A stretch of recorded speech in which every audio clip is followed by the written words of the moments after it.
right, here we are with Thomas Mattimore, CEO of ABC Labs, the company building on Reserve Protocol and growing its ecosystem.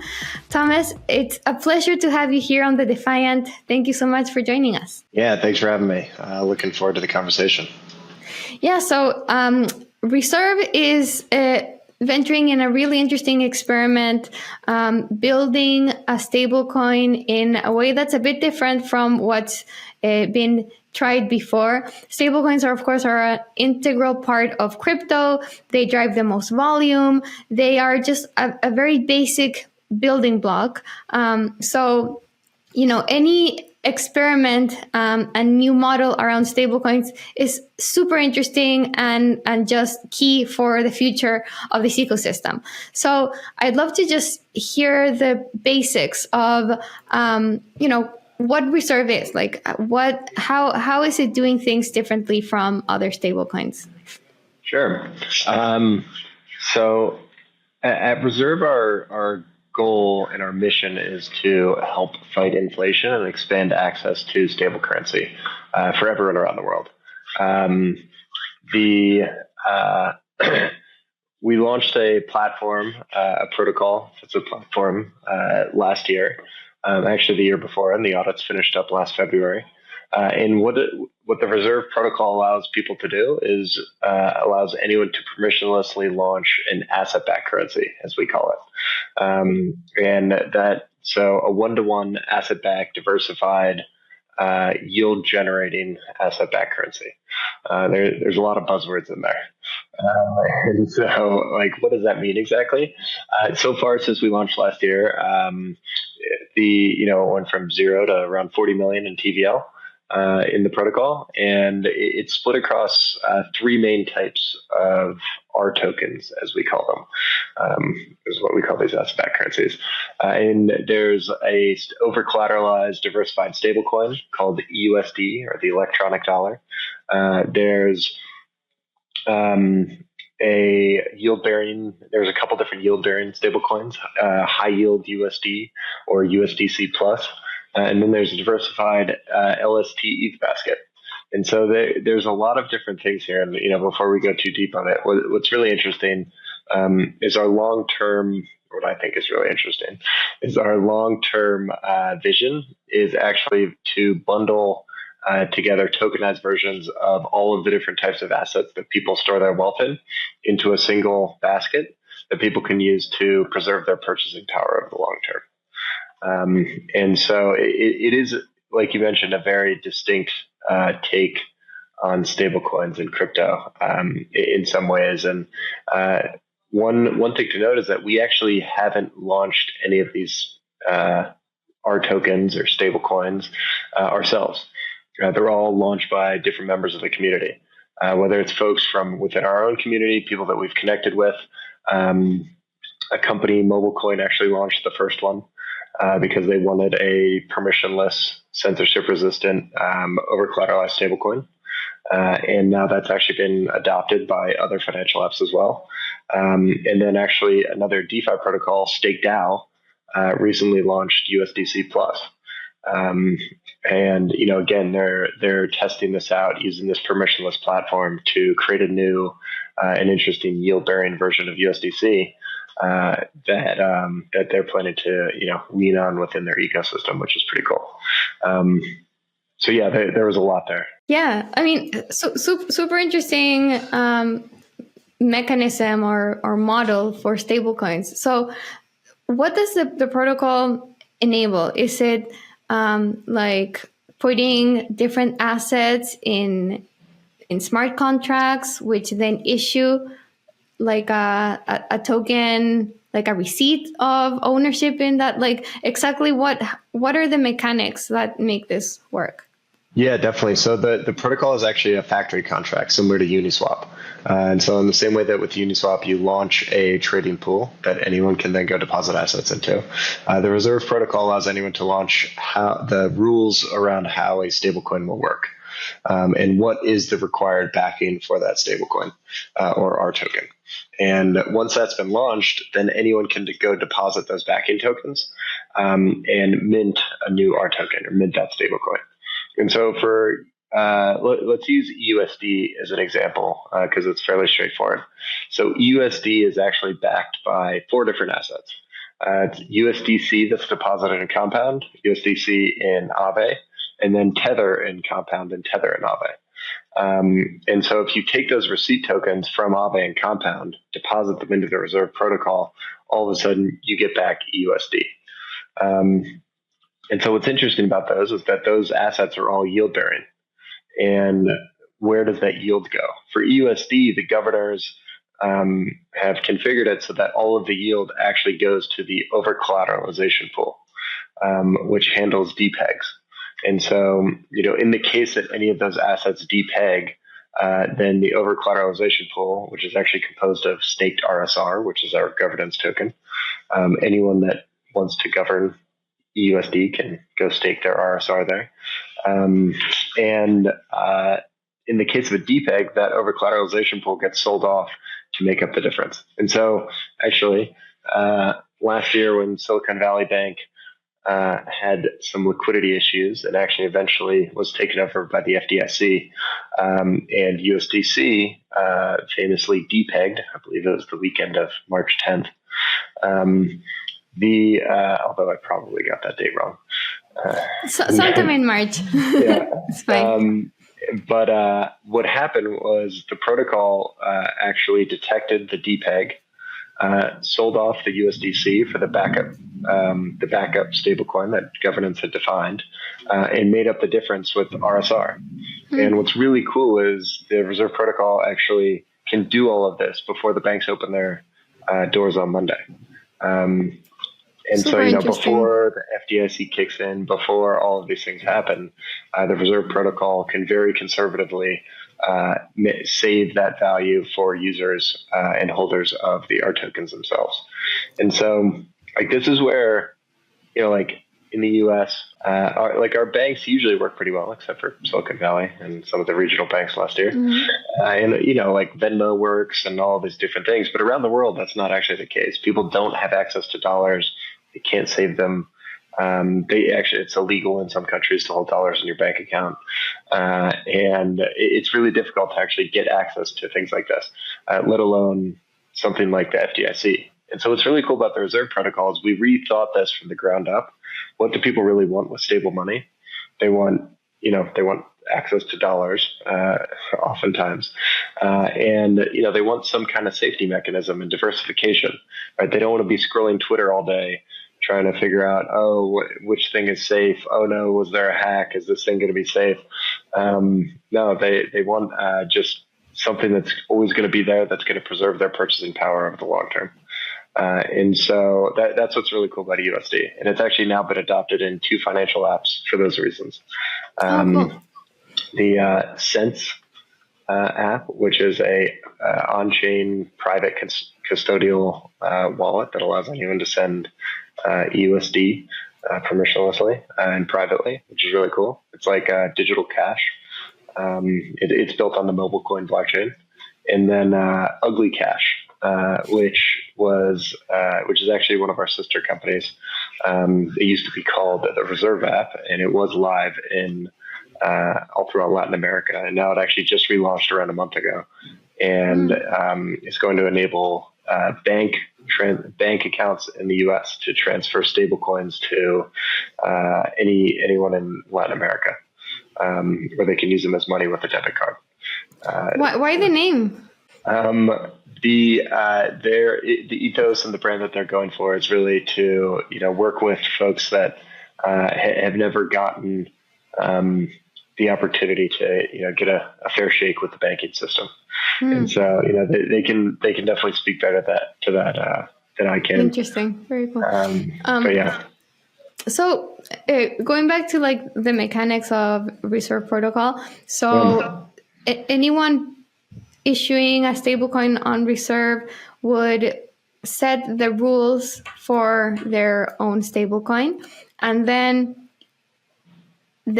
other players would come and deposit the assets required to back the stablecoin? Exactly right. Okay. Anyone can choose to mint.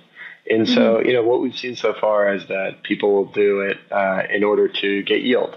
So some of these, so high USD or USDC plus, for instance, around 80% of the yield from the underlying collateral goes back to the stablecoin holders. And so it's an appreciating stablecoin, or like a flat coin, as some people like Balaji or others in the industry have started referring to these types of things, where, over time, the US dollar value of that coin will go up slowly, based on how much yield is accruing. But in theory, if it's beating inflation, then you'll actually be able to purchase the same amount of goods with that same token. And so those types of things, it's like a way to have diversified DeFi yield underneath the hood, or real world asset yield underneath the hood. And to mint, though, do you need to buy all of the collateral, like all of the assets that are making up the collateral of the coin to mint it? You can do that, although there's actually a ZAP that's built into the DApp, where you can just, you can use USDC, you can use ETH, you can use any ERC20 actually. Got it. Okay, so you can use any token, deposit it in this app, and this smart contract will on its own buy all the collateral assets that you need to mint. Exactly. And what's really cool about smart contracts and DeFi, and one of the main reasons I got into it is this can all be super efficient. And this, one of our goals with the Reserve Protocol was to help fight inflation. But the reality is that we don't know what the best basket should be for someone to preserve their wealth over the next 100 years. And so we built this thing to be permissionless, and so that we actually can't even stop anyone from using it. And then actually really focused on making the app very easy to use, to go through the process of deploying one of these things. And so we had a layer 3 campaign going last year for people to launch their own R token or stablecoin on Base, where we deployed the protocol as well.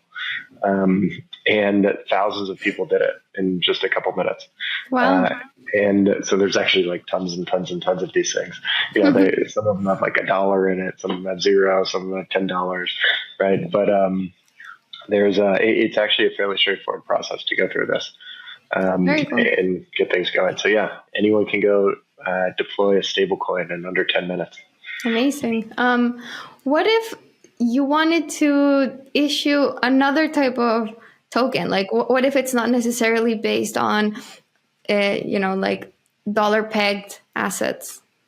Yeah. So the protocol is really flexible. It can be used for a variety of different things. Today, for the next couple of years, we anticipate it'll likely be yield-bearing dollars of some type, shape or form. But already ETH Plus, which is the diversified LST basket, is actually our second largest R token on the platform. And that splits between things like Steth and Rocket ETH.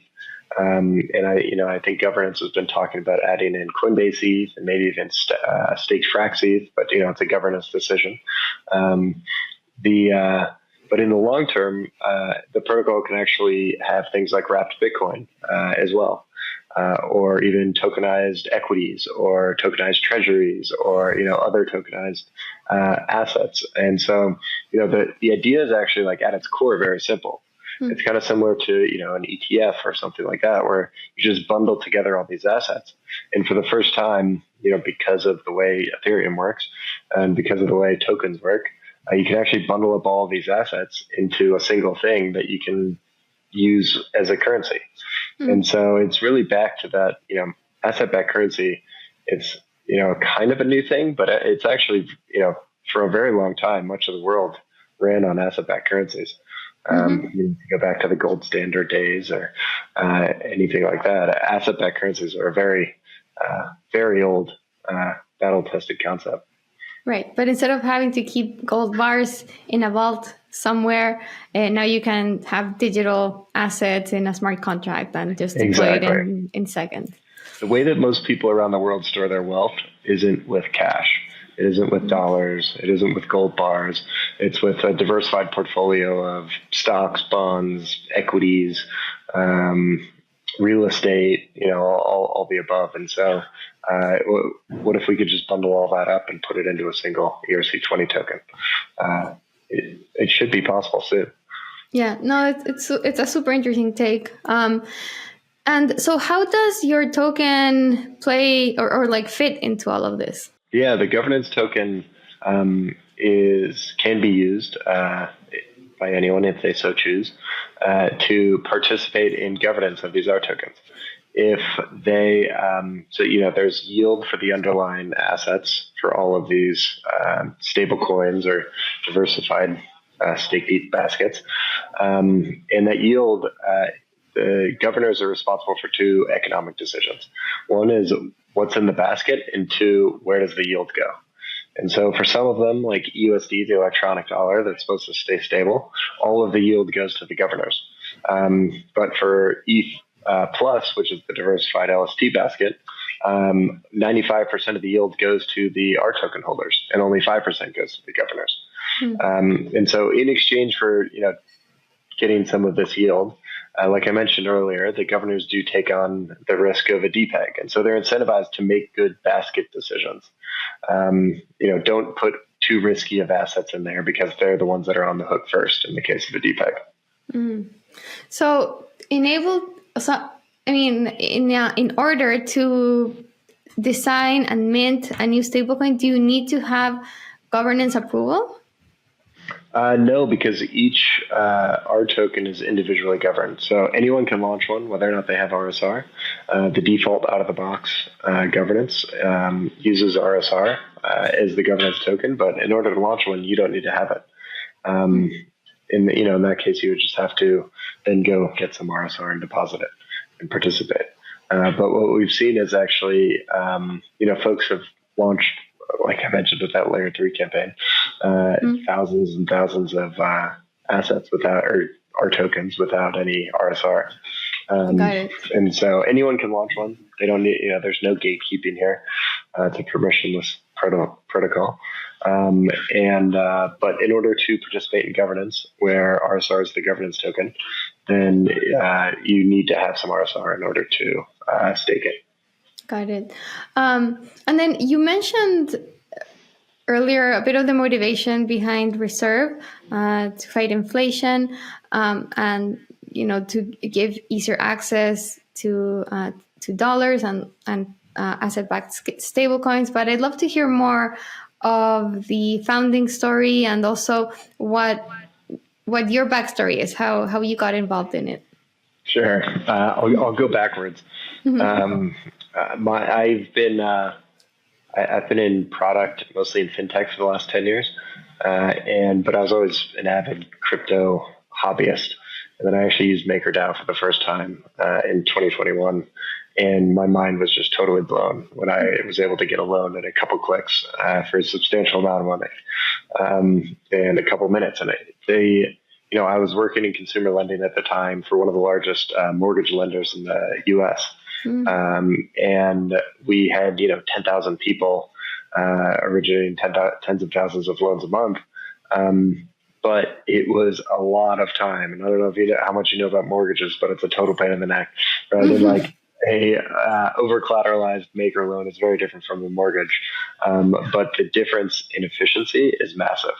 And at the time, Maker was doing actually more lending volume than this, one of the top U.S. mortgage lenders, and so it was really an eye-opening moment for me. And from there, I was like, okay, Ethereum is here.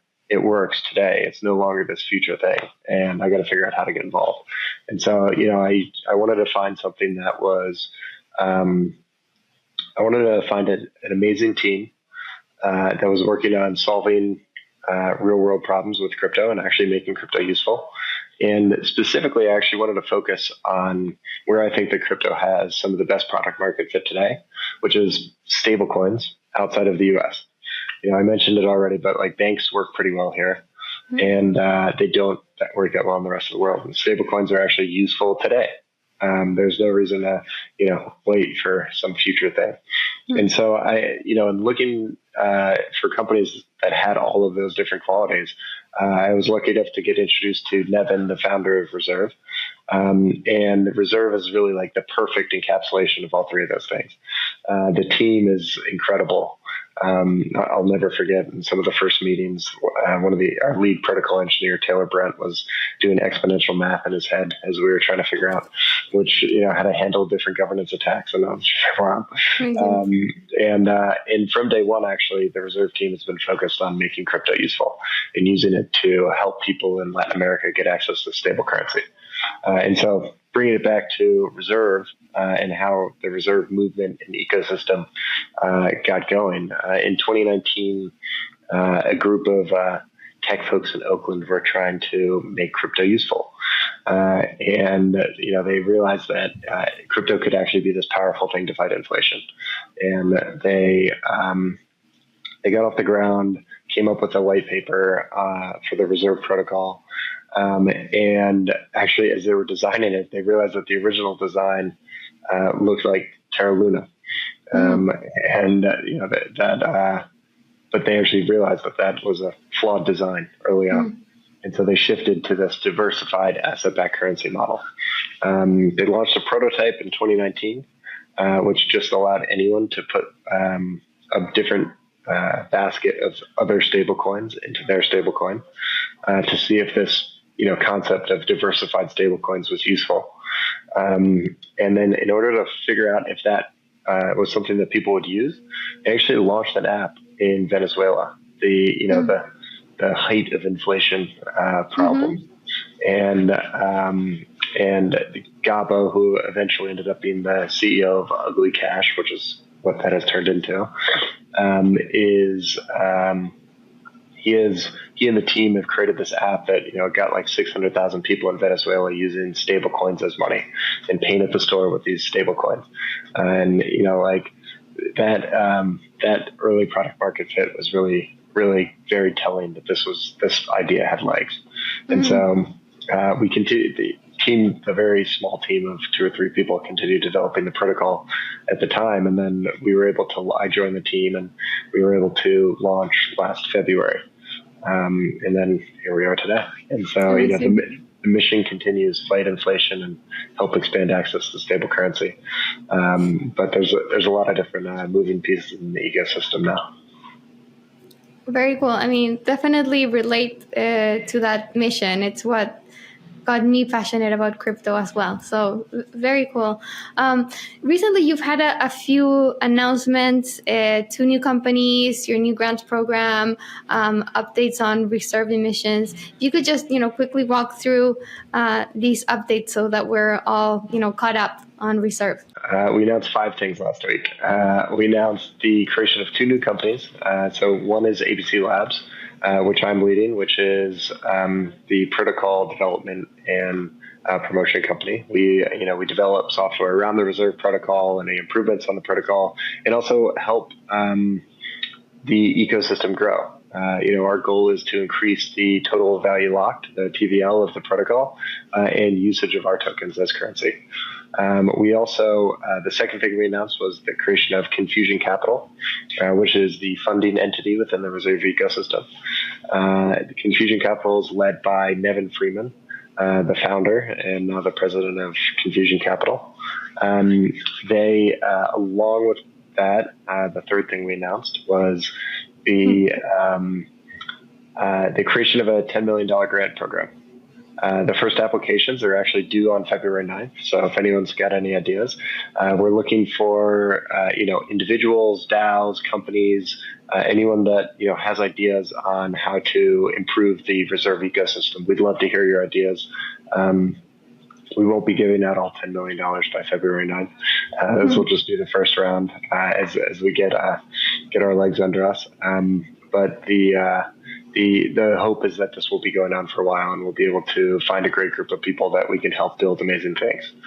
The fourth thing that we announced was so half of the current token supply, around half, not exactly, of RSR, our governance token, has been locked in something called the Slow Wallet, which is administered by Confusion Capital. And the way the Slow Wallet works is there's a 4-week delay on any withdrawals from it. And so, RSR holders are able to choose, based on the communications surrounding their withdrawals. They have 4 weeks to decide if they agree with that or not. And what we actually did is we're announcing that we're further restricting the ability for anyone to make withdrawals from that. We're further restricting it to not only be a 4-week withdrawal delay, but also to have a cap on the amount of RSR that can be withdrawn every month. And so there will be a 1% cap on the amount of RSR that can be withdrawn every month, in addition to the 4-week delay. And so,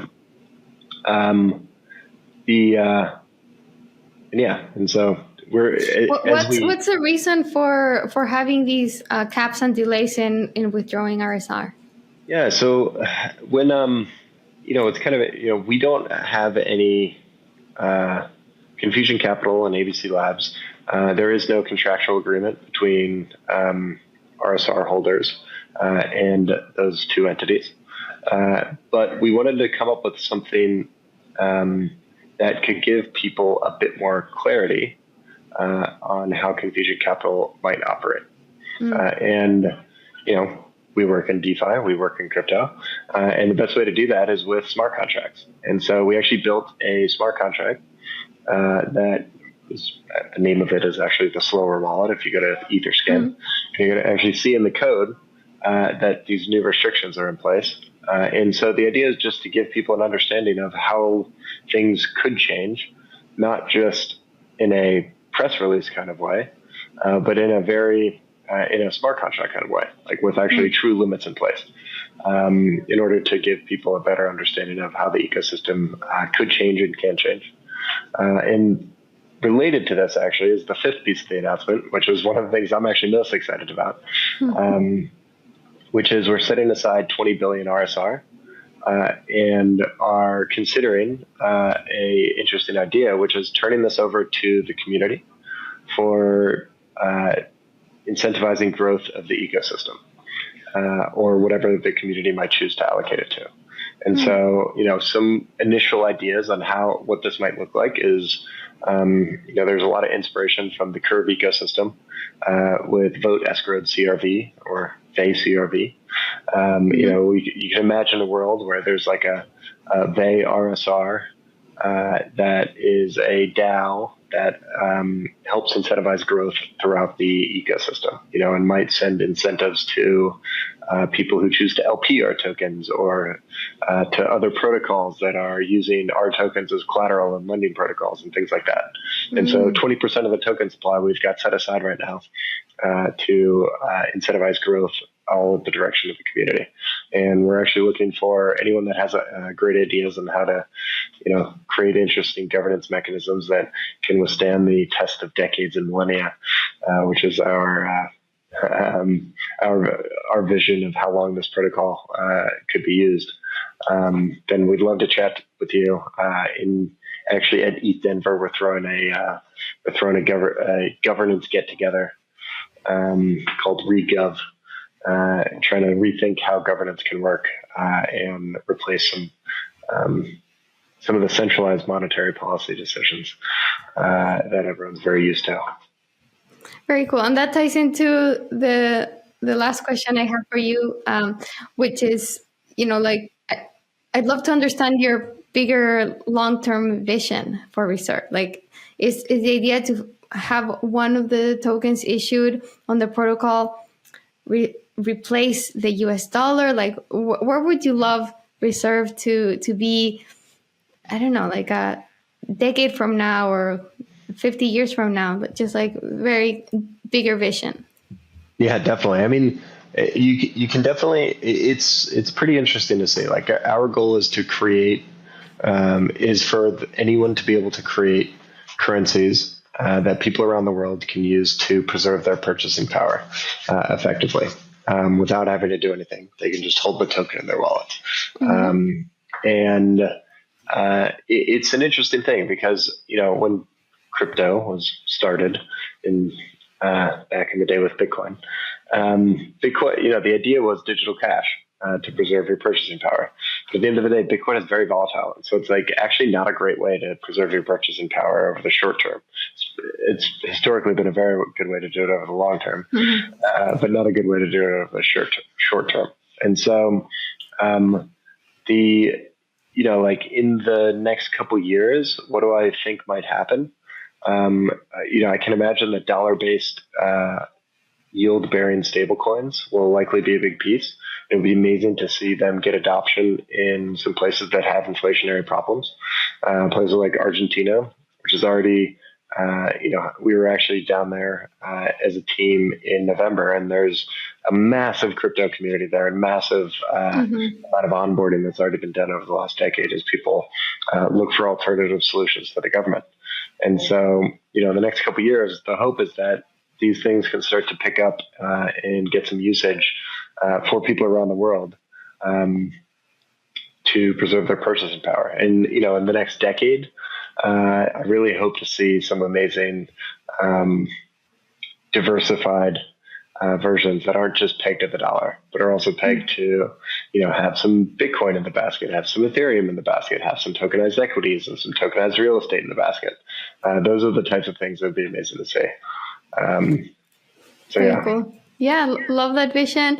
And yeah, like I said, I think your take on stablecoins is super interesting, very different from what we've seen. I think this permissionless ability to mint stablecoins backed by whatever, it makes a lot of sense because, like you said, not everyone will want their stablecoin or their asset or how they preserve wealth to be constructed in the same way. So excited to see what new tokens emerge from this, what new use cases emerge, and we'll be covering all of this at the Defiant. So thanks so much for joining me for this conversation. Super interesting.